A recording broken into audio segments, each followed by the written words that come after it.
Harry and Meghan news. Sussex is financially exhausted, dare not travel on summer holiday. Hello, friends. Welcome to breaking royal news about the notorious hypocritical couple, Harry and Meghan Markle, on our Kate Middleton and the Queen News version 2 channel. Listen up, royal enthusiasts. The Hollywood elite are jet-setting across the globe, living it up in the lap of luxury.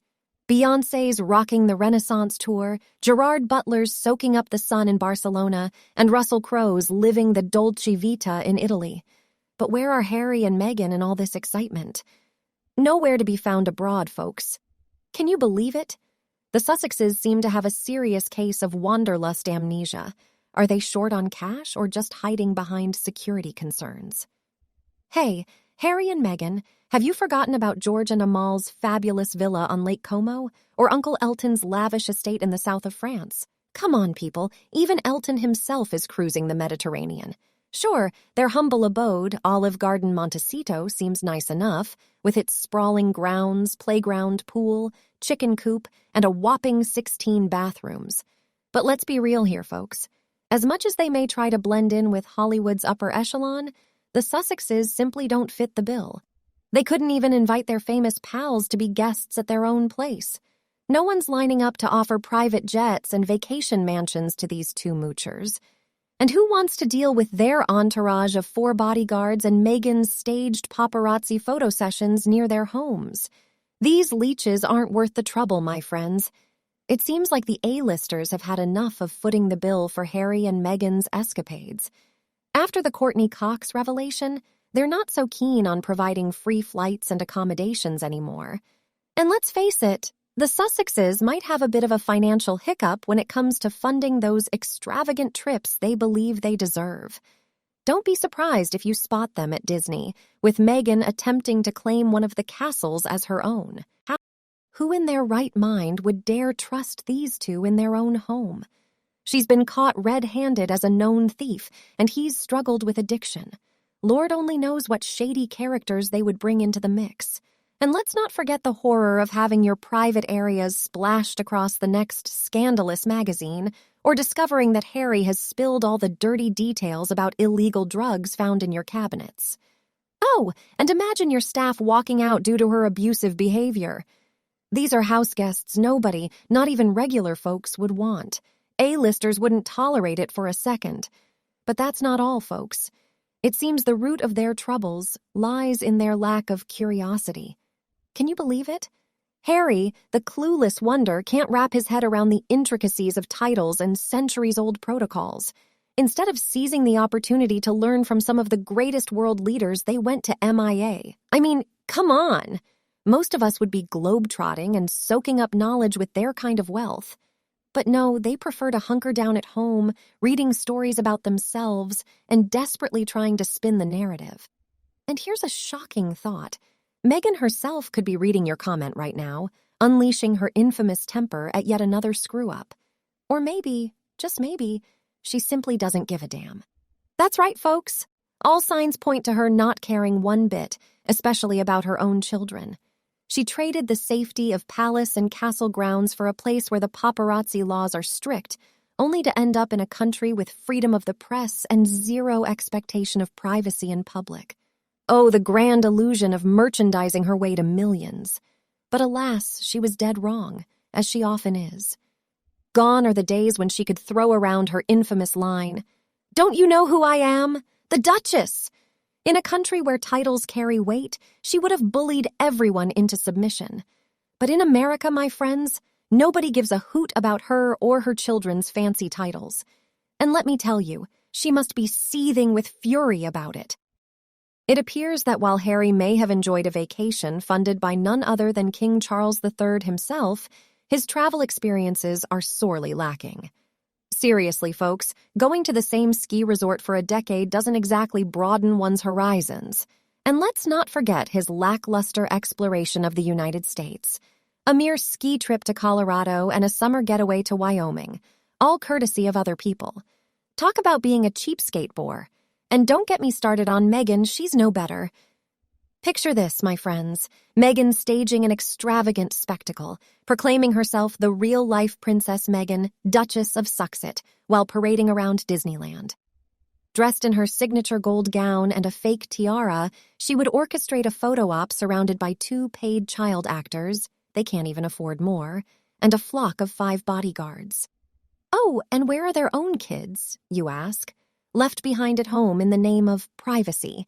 And let's not forget, she's not even a princess, but that wouldn't stop her from shamelessly flaunting the title. Now here's the catch, folks. If they were to go on vacation without their entourage of security, they'd look like hypocrites and undermine Harry's ongoing court cases against the UK government regarding security. But if they bring along their security detail, it's an exorbitant expense for all those extra people. And let's not ignore the inconvenient truth. If they can't borrow private jets, they're left with 2 choices: either shell out a fortune to hire them or downgrade to flying commercial. I mean, let's be real here, folks. Meghan would rather stay home than endure the slum of first class on a commercial flight. And let's not forget, their travel options are limited to countries with strict regulations on tabloids, paparazzi, and privacy. But here's the kicker. My royal aficionados, I highly doubt Harry even has the desire to travel. He's transformed into a paranoid stoner recluse, content with staying at home, smoking weed, and playing video games all day long. Now, I have a sneaking suspicion that Harry yearns for a wild adventure, trekking through the African bush, sleeping under the stars, embracing the thrill of it all. But alas, I can't fathom Meghan being into that scene at all. She would detest getting her hands dirty or being far from the reach of her devoted photographers and caterers. Then get ready, royal aficionados, because we're diving into the intriguing psyche of Harry and Meghan. One industry insider hit the nail on the head, stating, "We couldn't care less about titles or Z-list actresses, but boy, oh boy, do we cherish our First Amendment rights. We despise being deceived in a way that assumes we're fools. Remember that high-speed car chase? We value hard work and independence, not getting cut off by our parents when we're pushing 40. They thrive on extinguishing happiness in others. Emotions like contentment, love, and joy are foreign to them. When they express unhappiness, it's merely a manipulative tactic, gaslighting, projection, or triangulation, to deflect attention from their own misdeeds or get their way. And the kicker? They can get riled up like nothing else when confronted with someone else's genuine joy. It's utterly mind-boggling how vapid and shallow Meghan truly is. Imagine living inside her head with its emptiness, filled only with the most superficial and malevolent of thoughts. Her world revolves around designer labels and people who don't love her. They merely use her, much like she uses them. Has she ever experienced a single day of true joy? And I'm not talking about mere happiness, which she likely equates with winning and acquiring material possessions. I mean deep down, soul-filling joy that stems from being connected to nature, selflessly bringing happiness to others, and living a purposeful life. I highly doubt it, my friends. It's not other people causing her bitterness and anger. It's her own ugly, underdeveloped soul. Now, don't let Harry's supposed vacation paid for by King Charles III fool you. His travel experience is far from impressive. Come on, folks, going to the same ski resort for a solid decade hardly broadens one's horizons. And get this, he hasn't even explored the vast expanse of the United States. All he managed was a ski trip to Colorado and a summer escapade to Wyoming, both courtesy of other people, Aspen Institute and Montecito Friends, to be exact. Talk about being a cheapskate bore. And let's not even get started on Meghan, who's no better. Just imagine Meghan orchestrating an elaborate spectacle titled Real-Life Princess Meghan, Duchess of Sussexes, and Husband Prince Harming, honoring the children of America with her presence at Disneyland. Decked out in her signature gold dress and a fake tiara, she'd be surrounded by a meager cast of 2 paid child actors, clearly they can't afford more, and a battalion of 5 bodyguards. Oh, and where are their own kids, you ask? Well, they'd conveniently be left at home for privacy purposes. And despite not actually being a princess, that wouldn't stop Meghan from shamelessly utilizing the title. But here's the dilemma, folks. If they were to embark on a holiday without their entourage of security, they'd appear hypocritical and undermine Harry's ongoing court battles against the UK government over security concerns. On the other hand, if they bring along their security detail, it becomes an exorbitant expense for all those extra personnel. And let's not forget the predicament they face when it comes to transportation. If they can't borrow private jets, their options are limited to either shelling out a fortune to hire them or downgrading to commercial flights. Frankly, I believe Meghan would rather stay home than endure what she considers slumming it in first class on a commercial flight. Furthermore, their choice of travel destinations is restricted to countries with strict regulations on tabloids, paparazzi, and privacy. When these two hit the road, it's all about their own agenda: self-promotion, grifting, or simply freeloaders. They have no genuine interest in immersing themselves in new experiences, expanding their horizons, or opening their minds. And let me tell you, that's why I'll never jump on the bandwagon claiming Meghan is oh so smart. Sure, Meghan may possess a bit more cunning than Harry, but let's face it, folks, Harry might just be teetering on the edge of mental handicaps. With an IQ likely hovering around a mere 80, he lands somewhere in the 9th percentile. Can you believe it? We're talking about intelligence levels that could be considered borderline. But hey, even if Meghan is a tad smarter than an idiot, it still doesn't exempt her from being labeled as such. Her actions have solidified the fact that she's as dumb as a rock.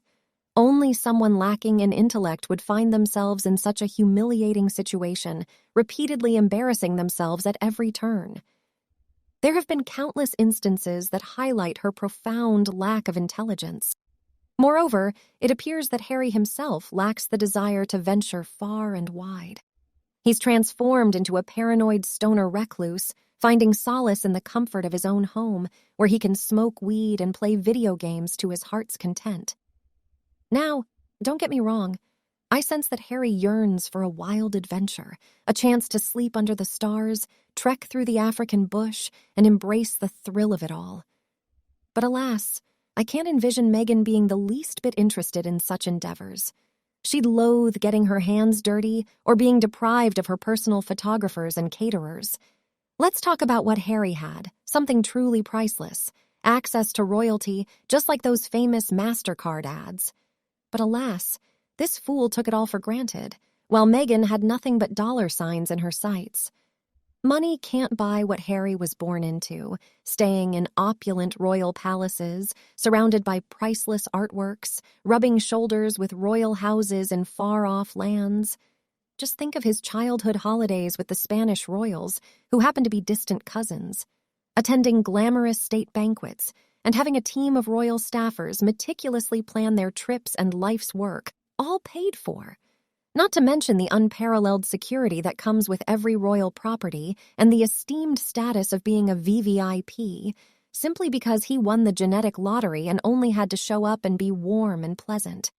But dear Meghan, she had it all and still it wasn't enough.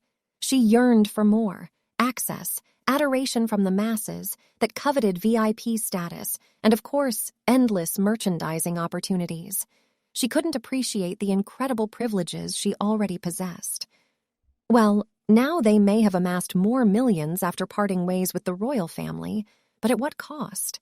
Staffing issues, worldwide mockery, being shunned by world leaders and A-list celebrities, and most importantly, no access to the hallowed spaces of royalty.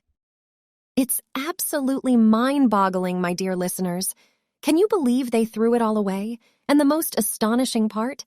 They truly believe it's just another tantrum, a temporary chapter that they can easily walk away from and be welcomed back into the royal fold. Oh, Harry, with his million tantrums throughout the years, always forgiven and thinking there are no bridges burnt. They haven't yet realized that it's all gone, slipping through their fingers like sand. I can't help but wonder when reality will finally sink in for them. It's a done deal, my friends. Especially for poor Harold, who's never going to regain what he's lost. The best-case scenario? A grace and favor property within the Windsor grounds, where he can catch a glimpse of the monarchy, but only on the condition that he keeps quiet and stays out of trouble. And the worst-case scenario? Well, imagine their current situation, but with temperatures colder than Siberia and absolutely no royal funds coming their way. Here's the thing, folks. If Harry puts an end to all this nonsense right now, issues a heartfelt public apology, and genuinely dedicates himself to humanitarian causes, there might be a glimmer of hope for forgiveness from King Charles III. But mark my words, the longer this charade continues without a genuine apology, the road back becomes narrower and narrower. Once William ascends the throne, that grace period will vanish into thin air. Harry is still Charles's son, and those familial heartstrings may tug, but William, oh William, will be thinking, "This is an emotional threat to my wife and kids." Consider it from Charles's perspective. A delicate balance between one son's needs and the other son's needs. And now, put yourself in William's shoes. He sees his brother, a grown man who had every opportunity to correct his behavior and learn from his mistakes, versus his wife and children, who have done nothing to deserve the attacks they're facing. Once William takes the helm as king, that royal door of reconciliation will be firmly shut. What do you think is the reason Harry and Meghan rarely travel? Is it because they are financially exhausted? Let us know your thoughts below in the comments section. We hope you have found this helpful video. Don't forget to leave a like, share, and subscribe to the channel if you like it. Thank you for watching this newsletter. See you in the next videos. Goodbye.